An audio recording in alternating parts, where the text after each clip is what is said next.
Due to his starring role in the game's tutorial, which has put him in the corner of countless reviews and playthroughs, Murchad mac Donnchada has become somewhat of an unofficial mascot for Crusader Kings 3. While we know practically nothing about his life, the fact that his brief reign as King of Munster coincided with what would become the game's start date has made him arguably the most played as starting character in CK3. There's just one tiny problem, however. Murchad was never the King of Munster. His inclusion in the franchise, and the central role he plays in the CK3 tutorial, seems to be the result of a misreading of Irish history. To understand how this misreading came about, and who should actually be the ruler of Munster in the 1066 start, we need to go back to the Battle of Clontarf. From his vantage point at his camp, the High King of Ireland, Brian Boru, called 3 times to his steward and asked him how fared the battle standard of his son and preferred heir Murchad, an uncle to the Murchad in CK3. On the first 2 occasions, the steward responded that the standard was flying high and leading the charge, but on the 3rd occasion, he told him that the standard had fallen. His son was dead. Murchad's 15-year-old son Turlough was also killed, and in the aftermath of the battle, a fleeing Viking fell upon the High King's camp, killing Brian and his nephew Cróinín. With so many high-ranking members of the Dáibhí dead, it fell to Brian's son, Donnchada, to lead the victorious forces as they retreated in disarray back to Munster. They had won the battle and utterly crushed their opponents, but they had also suffered heavy casualties and were in no position to assault the settlement of Dublin, which had been their main objective. Donnchada faced immediate opposition in his bid to succeed his father. His new forces were ambushed in Ossory before they had even gotten back to Munster, and in 1015 the Eonacht Rathlin, who Brian Boru had overthrown, invaded Limerick. With the support of his half-brother Tadhg, Donnchada put down the rebellion, but there were other threats to deal with. In 1019 he survived an assassination attempt in which he lost his right hand, and in 1023, possibly because he saw him as a potential rival, he had Tadhg murdered.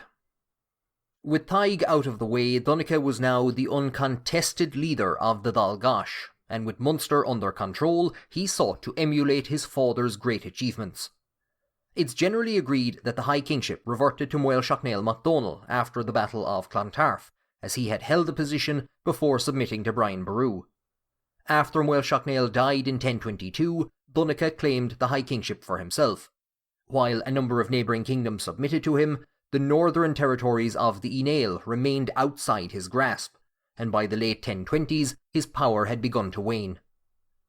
Although Donnchada's reign is often described as uninspiring, he managed to see off numerous challenges and held on to power for an unprecedented 5 decades. If we look at how events are presented in Crusader Kings 3, we can see that he died in 1064, but was succeeded the year beforehand by his son Murchad. While it's not hinted at in the game, we know that Donnchada had been deposed, or had abdicated amidst severe political upheaval, and died in Rome on pilgrimage. So what exactly happened to bring his rule of Munster to an end? To answer that, we need to go back again to the Battle of Clontarf. From his vantage point, high on the walls of Dublin, Sihtric Silkenbeard watched as the armies of Leinster and the greatest Viking warriors of their age were slaughtered in their droves and drowned as they tried to flee for their ships. Having learnt their lesson following a failed rebellion in 999, his uncle, Muelmorda mac Murchad, had taken command of the battle, while Sihtric remained behind with a small contingent of men to defend Dublin in the event of a defeat. Although Muelmorda was killed and his men were routed, he had caused enough damage to the forces of Munster that they could not assault the settlement following their victory.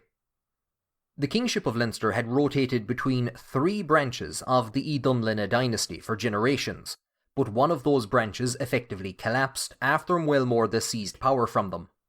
Muelmorda's 2 successors to the title died within 2 years, and in 1016 his own son Bran became King of Leinster.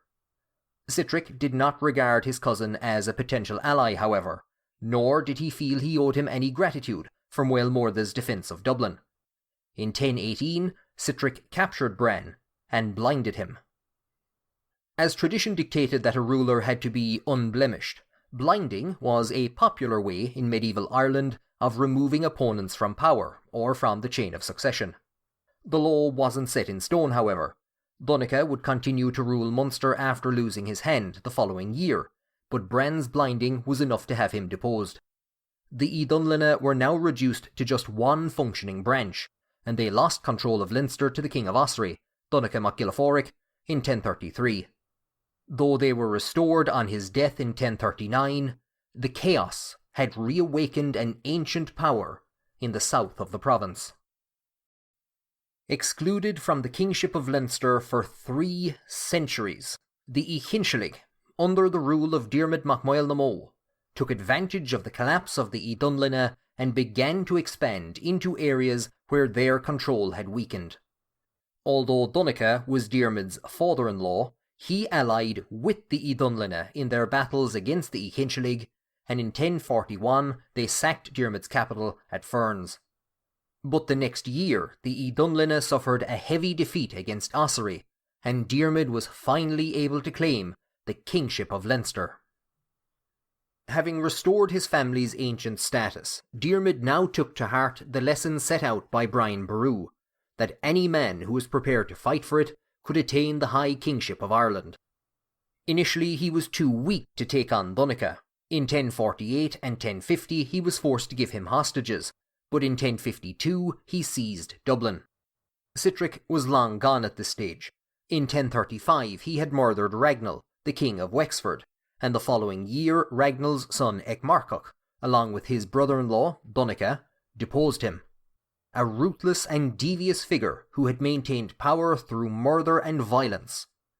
Sitric died peacefully in exile in 1042. Diarmid now controlled the most important trading centre on the island and had command of its Norse warriors. They joined him on the first of many raids into Munster in 1054, along with his allies in Connaught, Ossory, and, most important of all, his foster son, Turlough. Turlough was the son of Taig, who had been murdered by Donnchada in 1023. As such, Turlough was a grandson of Brian Boru, and was Rí Downa, royal material, eligible for succession to the kingship of Munster. He was also determined to avenge his father's death. In 1057 the Dread Coalition raided Clare, and the following year they pushed as far as Limerick. Donnchada was forced to withdraw and burnt the settlement before it could fall into his enemies' hands. Another heavy defeat followed in 1059, and in 1060 Donnchada tried to submit to Ead Uachtarúr, the king of Connaught, but he refused. Everyone knew that Diarmid and Turlough would stop at nothing until Donnchada was deposed. Donnchada desperately clung on, but could do nothing to stop further raids by his nephew and son-in-law. Finally, in 1063, when Limerick was burned again, Donnchada's reign came to an end. He undertook a pilgrimage to Rome, bringing with him his brother-in-law Ecmarcoch, and, according to some legends, the crown his father had worn as High King of Ireland. Both men died the following year. Some sources say that Donnchada was convinced to abdicate in favour of his son Murchad by the Dalgash, but the annals of Inishfallen are explicit. For 1063 they record that Turlough Uvrian took the kingship of Munster. As for Murchad, he would spend the rest of his life engaged in guerrilla warfare, trying to gain support in his futile struggle against his cousin. He is mentioned in the Annals of Inishfallen and the Annals of Ulster for the first time, when he is killed in a minor skirmish in 1068, outside the borders of Munster. It seems pretty clear-cut that Turlough ruled as King of Munster from 1063, and considering he was the starting ruler in the original Crusader Kings, how did Murchad end up replacing him in later games? The less generous amongst you, the cynics, will say that Paradox probably copied it from Wikipedia. And, well, yeah, it does look like they copied it from Wikipedia. If we look at the page for the Kings of Munster on Wikipedia and compare it to CK2, we can see that they both have a number of unique errors in common. And if we search through the revisions, we find that Murchad was added to the page in February 2006, when a massive update was made, based on the genealogies contained in Irish Kings and High Kings by Francis J. Byrne. Byrne's work is considered to be one of the most important in the study of medieval Irish kingship, and was one of the first to contain detailed maps and genealogies extracted from the chronicles. It is referenced in almost every page relating to Gaelic kingdoms and dynasties on Wikipedia, but it was published 50 years ago, when there was very little popular interest in the field. As such, it is a highly academic text that presumes a great deal of knowledge on the part of the reader. Even the genealogies, which often lack clarity, can be easily misread. The table Byrne produced for the Dál gAis shows the most important members of the dynasty, with those who ruled as kings of Munster appearing in bold. Beside them is a number representing the order in which they ruled following the first king, Clontarf, in the mid-4th century. Brian Boru is given as the 41st ruler of the province, the 42nd is his son Donnchada, and Turlough is the 43rd king of Munster. But wedged awkwardly in between them is Murchad as ruler number 42A. Throughout the tables, Byrne has marked a number of rulers with letters like this, but doesn't explain anywhere what this is supposed to mean. From looking at some of the other cases where letters are used, it looks like Byrne is saying that Murchad served as regent for his father, or opposed Turlough in the very early years of his rule.